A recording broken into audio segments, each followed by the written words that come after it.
A huge mistake underground here with a tunnel boring machine stuck between two condo buildings just west of Bloor West Village. The serious error and effort to get it out is now going to cost the city nearly triple the amount originally thought, and those in the immediate area aren't happy either. And it's here all day, sucking God knows what up out of that hole, which is apparently 50 feet deep.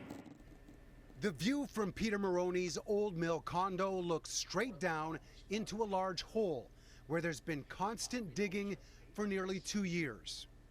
It takes a minimum of an extra kilometer drive to go what used to take 50 yards.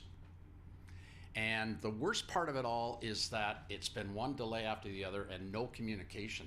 The city has been trying to pry a tunnel boring machine out from the underground after being trapped in March while digging a new storm sewer below a couple of condo buildings. The cost to retrieve it has now gone from $9 million in taxpayer dollars just a few months ago to $25 million after complications with stabilization of the soil while trying to retrieve it. I wish I could go back in time and slap somebody's hand and solve the problem, but we are where we are. This newest expense is tied to having to actually make concrete pillars underground to stabilize it enough so that the workers can go in, get the tunnel boring machine out, and complete the sewer line. Contractors were originally expected to have the equipment out of the ground in April, but the city now says it won't be until late August before the 5-meter machine is taken apart and removed. The timeline and noise have only added to the headaches for local residents.